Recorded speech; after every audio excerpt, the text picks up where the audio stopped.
What's up guys, it's Trevor with Embers Fireplaces and Outdoor Living. Today we are reviewing a new product we got into the store. This is the Weber Summit series. This is going to be their highest end product in their gas grill category. But before we get into unboxing and checking this out, make sure to subscribe to our channel, give this video a thumbs up, helps out our channel a ton.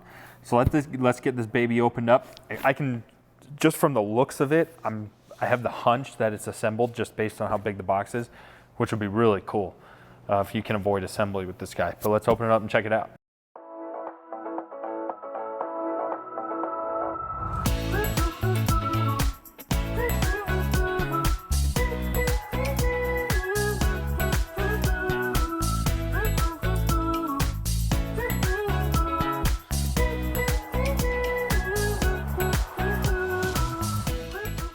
Assembly was pretty easy because the majority of the grill was assembled. That being said, there's a lot of little pieces, so it took a little longer than I thought to put together considering it's assembled. But overall, compared to other grills, assembly is going to be a lot easier because, like I said, the majority of the grill is assembled. So this is the stainless steel model. It comes in two different colors, stainless steel and black. Also comes in two sizes. So if this model would be too small for you, the bigger size is the exact same grill, just bigger. So this would be a good review for this. If you're interested in the Summit product, there's a link in the description below. If you're on the fence of what models to get from the Weber models, we're going to compare the Summit versus the Genesis, which is their best-selling grill. We're going to do a comparison between the two if you want to check out that video. Also, there's another link below in the description. We're putting this up against our other top two selling grills. So it's going to be our top three cart model grills: the Weber Summit, the Blaze LTE, and the Napoleon Prestige Pro. Those are our three best sellers. If you're interested in a review between those three, there's a video, a link below if you want to check out that review as well. But right now, we're focused on the Weber Summit. So let's go through this guy. Let's start on the exterior. So it's a nice fit and finish. The cart will give you some side shots. It's just a painted metal. So the stainless steel is really only on the front of the grill, the hood, and the side shelves. But you can see overall has a nice, clean, polished look. Side shelves, you can see we have little tool hooks so you can store tools on the front of the grill as well. And then this is kind of interesting. This is something I've really seen before. On the Rotisserie Kit, if you're like me, the majority of the time, you're not really going to be using a rotisserie. Almost never, hardly. So if you're like me, what's nice is you don't always want this in the way, especially if you're using this as side storage.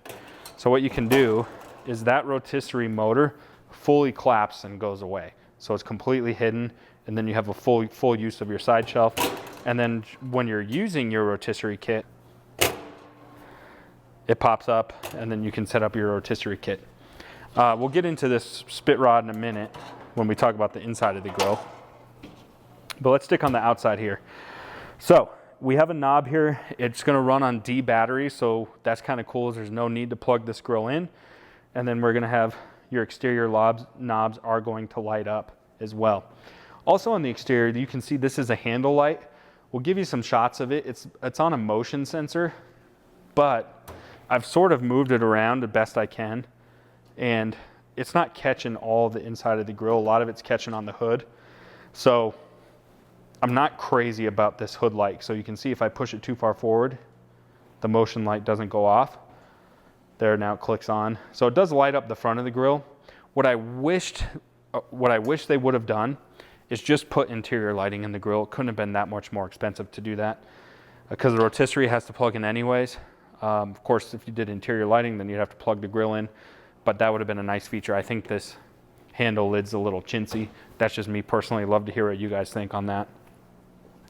And then over here, we have a side burner. Now, typically, I'm not a big fan of side burners, but a lot of times that's because they sit up flush and the wind can blow them out. I like that this one actually sits down low. We're going to put a heat gun on this just to see how hot it can get, because most of the time I think side burners, this type of side burner is completely useless. But if it can get hot enough, I think it's going to do a good job. So we'll put a heat gun on it and see what we think of that. Then when we go inside the grill, you can see this one's set up for propane. And then the propane tank has a little meter to tell you how full your propane tank is. And then if you press this button here, it's going to tell you how full your propane tank is. That's actually, of course, super helpful. You don't have to dig in there. You can just quick come out and press this button, realize you need more propane. Makes it simple and easy to use. So that's kind of a handy feature as well. All right, let's get under the hood, because this is really the important stuff now when we get under the hood to really see how this grill is going to perform, if it's something we'd recommend or not. It's a nice heavy duty spit rod. Personally, I hate these forks. I don't like them at all. I think they're kind of chintzy. But again, if you're like me, you don't use your rotisserie kit a ton, so not a huge deal breaker, but I've definitely seen better rotisserie forks than this. Especially if you're putting something small in here, definitely have to have a pretty big chicken for something like that. So not a huge fan of that, so let's set this to the side for now.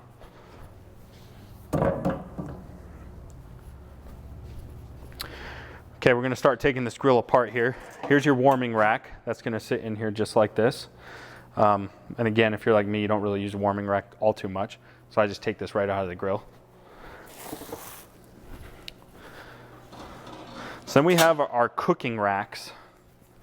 And these are solid 304 stainless steel, very heavy. So these are definitely heavy duty, big upgrade. So this is a really nice feature. I can tell just from cooking on these in the past that these are going to perform really well. Up here, this burner on the far right, this is for your smoker box. So your smoker box is fully integrated into the grill. I do think that's kind of cool, where you have a smoker box built into the grill where you don't have to buy that as an accessory. I like that Weber tried to fit that in here without making you pay for accessories.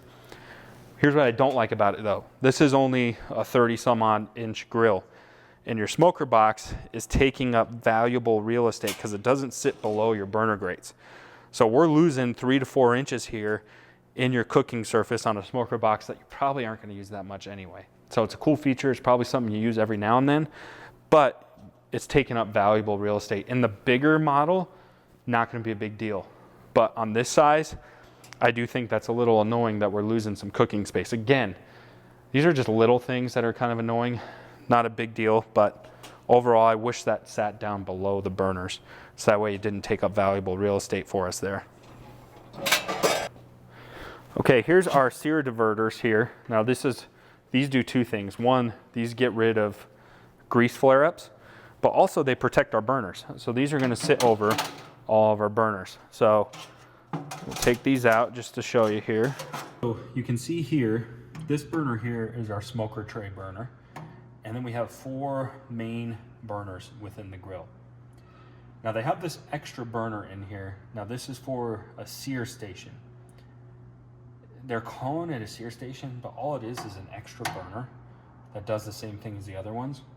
Not that that's a bad thing or anything, but that's how they're creating a sear station, is just smushing a bunch of burners together. These are gonna ignite, is gonna be just a spark ignite system. So you can see that there. And then the burner is going to ignite. But what's cool is you see this here, this connects these 3 burners. So without lighting it, all I have to do is turn it on. Just turn the gas on these burners. And see, I didn't spark it. This thing will connect all 3 burners together. So you can see that there. Light them all for you here, just to show you.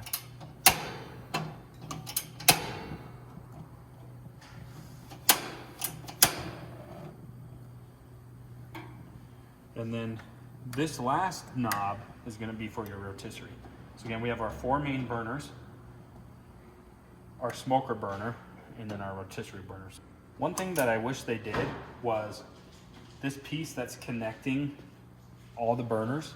Some of the competitors, they have that going across the whole grill, which is really nice because in case one of the burners ever goes out, they'll automatically relight itself all the way across the grill. I think it's kind of dumb that they didn't do that. They went through the trouble to connect the 3, but not the rest of them. So,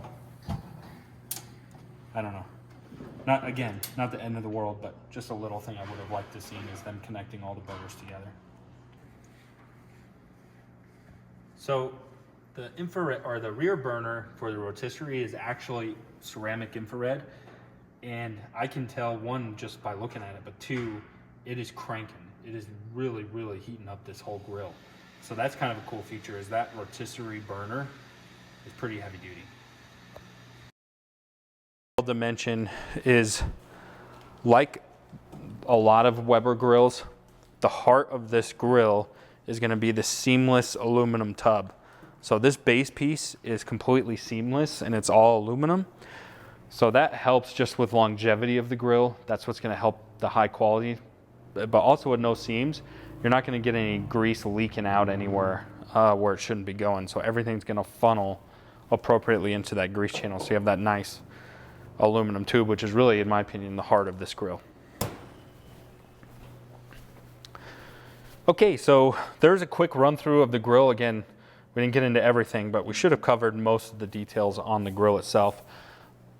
I'm sort of rambling in the video, so let's just summarize and go over some pros and cons. The pros, obviously, like any Weber product, Weber is a great brand name. They have a great warranty. They stand behind their products. Their customer service is exceptional. 10-year warranty on this grill. So the pros is you're buying a high quality product from a high quality company that's going to stand behind the product as well. Other pros, nice fit and finish. I do like the fit and finish.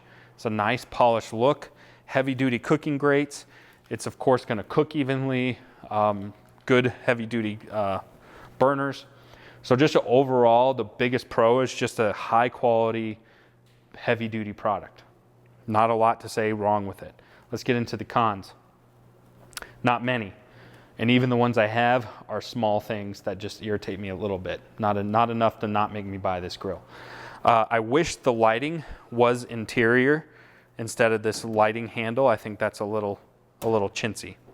Also, I don't like that the smoker box costs us real estate on our cooking surface. That's a little bit annoying. Those two things, outside of that, not a lot of complaints with this grill. I like the Sear Zone idea, but overall good quality product. Again, my annoyance with this grill, very, very minor. If you're in the Denver metro area, come down to our showroom today. You can check out all of Weber's products in person in our showroom. If you want to browse these products on our website, go to www.embersliving.com. We'll also include a link if you want to purchase this grill on our website as well.